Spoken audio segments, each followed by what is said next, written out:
DIY auto repair. Do it yourself. So, a lot of people, especially in these quote trying times, depending on a lot of, depending on what area you're in, depending on your economic status, depending on, and you, I say that, but at the same time, it doesn't matter how much money you have unless you're just, so got so much money you don't have to worry about anything. People tend to worry about money when they're not feeling great about politics or not feeling great about the environment of the country. There's a bunch of controversy going on. There's a bunch of special interest groups stirring the pot. And then we start, cost of everything seems to be going through the roof. Money doesn't go as far. Gas prices cost so much more. I mean, it's doom and gloom. So, of course, we're going to worry about our money. And we should always worry about our money. One of the very, very specific places that we shouldn't worry about our money as much is our car. And if we keep buying new and used cars more often than we're supposed to because we don't take care of our current car, that ends up costing us so much more money, it's not even funny. So even though it hurts in the moment to go to an automotive repair shop, then trust me, at this point, doing it yourself, unless you're a qualified technician, not mechanic, technician, good luck. A, a, a bunch of shops that are out there, they constantly are hiring and training technicians, and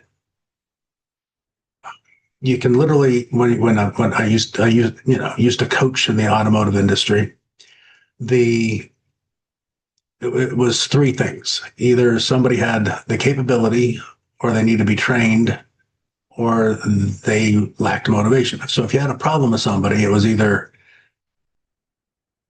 capability, training, or motivation. Most of the time, people have the capability, but I've seen too many times where people have the passion, so they have the motivation. They've been trained, and yet they still put the brake pad on backwards. So you have a metal on metal condition. Instead of the brake, the part of the brake pad that's supposed to be touching the rotor, they actually have the backing plate that's holding the material that is supposed to be going up against the rotor, and it's on backwards. Simple mistake. I mean, it fits either way.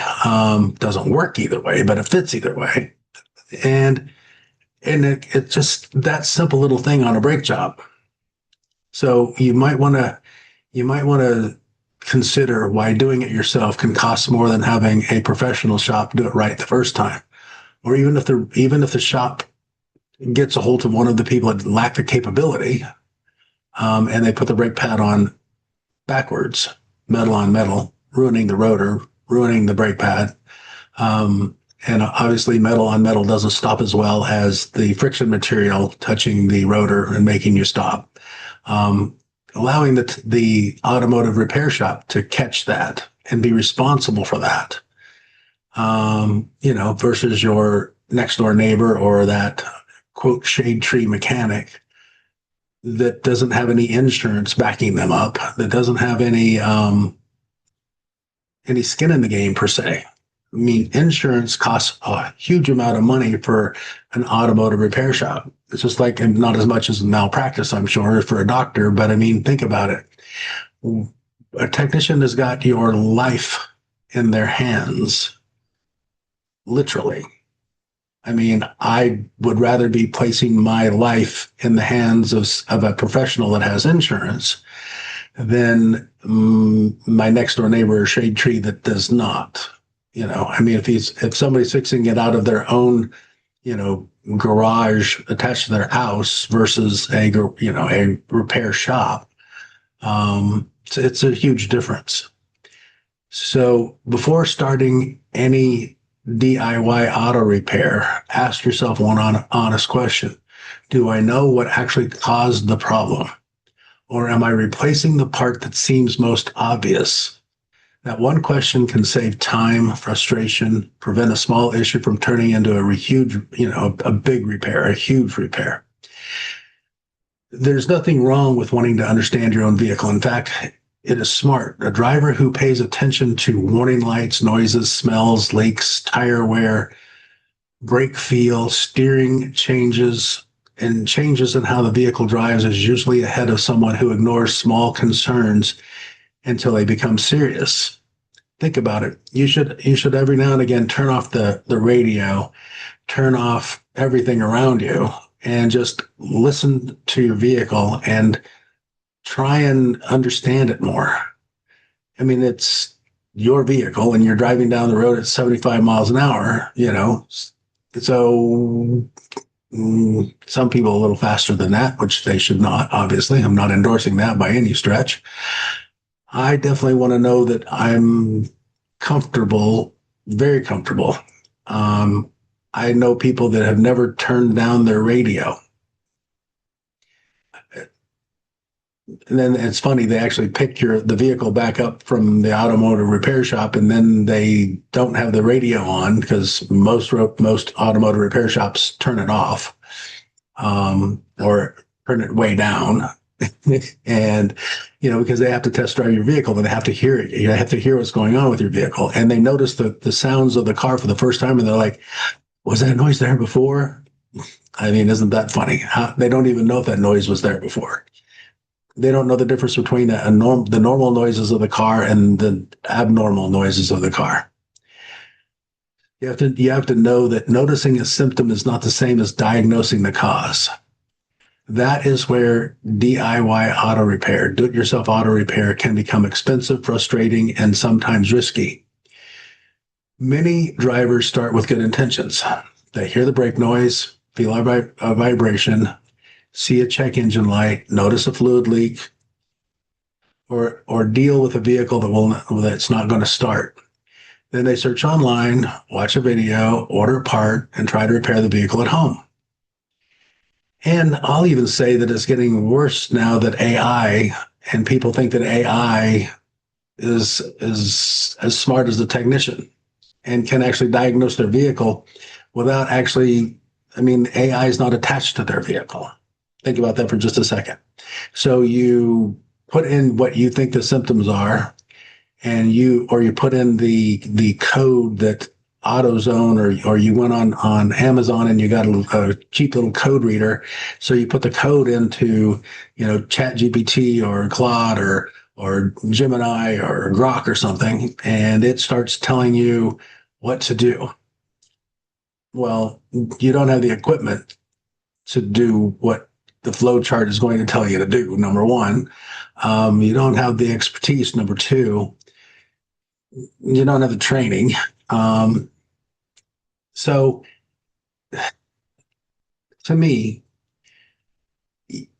when you're at that point, you're gonna be starting with a guess. That's where DIY repairs begin. It begins with the symptoms, and then the brakes squeak, the steering wheel shakes, the check engine light comes on, the vehicle pulls to one side, the battery keeps dying, the car smells hot, the engine runs rough, the air conditioning stops cooling, the tires wear unevenly, a fluid spot shows up underneath the vehicle. The symptom gets your attention. That's a good thing, but it doesn't reveal the cause. So a brake noise may sound like worn brake pads, but the problem could involve rotors, calipers, brake hardware, wheel bearings, or uneven wear caused by other issues. A vibration may feel like a tire problem, but it could be related to wheel balance, alignment, suspension wear, steering components, brakes, driveline movement. A check engine light may show a code, but that code may only point to a system, just a system, not the exact failed part. It might even give you the name of the part that it thinks it is, but that's still just pointing towards a system. And the funny part is it may not even be that system, but it's something in relationship to that system that caused that system to report the problem when it was not actually the problem. So that's where DIY auto repair can go wrong. I mean, that's it needs to be a professional repair process begins by confirming the concern, inspecting the related systems, testing the vehicle, and identifying the root cause. The goal is not to guess better. The goal is to prove what is actually wrong. And here I'm going to tell you the truth. The goal is not to guess better, but I guarantee you there isn't anybody out there in the automotive industry that hasn't come up against a repair of some kind where they had to make the most educated guess. Yeah. And there's nothing wrong with it. I mean, the funny part is you go to a doctor and the doctor orders 5 or 6 tests and they all come back negative. Okay, so he orders 5 or 6 more tests and one of them comes back positive. Well, you still paid for all of those tests before. You still paid for the tests again that all came back negative, and nobody says a word. Then the doctor is going to bluntly do the best he can or she can, and then they're going to literally be making the best guess sometimes, not all the time, but sometimes. I mean, that's the way it works. I mean, otherwise you're not going to have, misdiagnosis of any kind ever. And if the professionals sometimes have to guess, what chance does a non-professional, a non-trained individual, or a partially trained individual, or a person, in their own garage that doesn't have all of the tools available that a professional shop has, which, by the way, those tools are so expensive. I mean, so expensive. You replace a part and the problem's still there. You replace another part, the problem changes but does not go away. Try another suggestion from a video, still not fixed. And the funny part is those videos on make it look so easy to do. But what if you've got a bolt that's been stripped? I mean, think about it for just a second. Now what? So now you have to drill it out. You have to put a Healy coil in. You have to replace whatever it's because it's something you can't drill out or Healy coil. Yeah, it costs more money. That's part of life. But I can guarantee you a code reader is not a diagnosis. It's just a code reader. And the modern vehicles that we're dealing with nowadays are so much more connected than you would ever realize. The older vehicles, they were easier. They weren't easy, but they were easier to understand than the ones that we work on now. I mean, back then they were mainly mechanical. Now they're mechanical and electrical and electronic and computerized and on and on and on. And everything is literally working together. So the more these systems have to work together to keep you going down the road, and the more computers that they're onboard computers that they're putting into your car, it's becoming a whole lot. So, I mean, they are definitely editing the online videos and they are definitely condensing the time. I've learned a long time ago. Yeah, I'm a technical person, but I am not a technician. Um, I managed technicians. I did not. What they do is rocket science. What the front counter does is deal with customers. It's not rocket science. It's an art beyond a shadow of a doubt, but it's not rocket science. What the technicians are actually doing out in the garage nowadays is literally rocket science and far beyond. Far beyond. I mean, the computing power in the car right now, you could have built 100 rockets with the same as the first rocket that went to out of our atmosphere. You could maybe 1,000 of them with the computing power in just one car now, maybe 1,000,000 of them. So, and then you have to understand that if you put the wrong part in, and you create a new problem if you break something. So let me put it this way. I mean, because this is what we're really talking about here. The bulk of the shops that I deal with are the shops that people bring cars that other shops can't fix. Now think about what I just said. They're bringing my shops cars that other shops can't fix. Now, having said that, what that literally means is that one of the first things that my shop, is going to look at, they're going to see somebody that's been the telltale signs of somebody that's been bollocksing around inside that car trying to fix it. And then the problem is that we tend to then have to fix three or four or five or 10 things that the other people, the do-it-yourselfers, and then the other shops have messed up before we get to the original cause that started it all to begin with.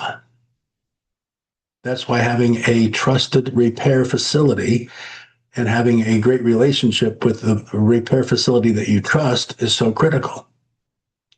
I mean, it saves time, it saves money, it saves aggravation and frustration like you can't even begin to imagine. It's something definitely to consider. Is do it yourself the right way to go? It might be if you're talking about cutting your own grass. Cut your own grass. Um, go to the professionals. I mean, bluntly, I don't even want to cut my own grass now. I mean, that's just the way it works. I'd rather have a professional come in and do it and allow me to be a professional and do what I do for a living. It gives me a lot more time and effort and energy and drive and focus to work on what I want to work on that's going to benefit me and allow the professionals to work on what they want to work on. And it just makes the world go round a lot easier. Stay safe, stay strong.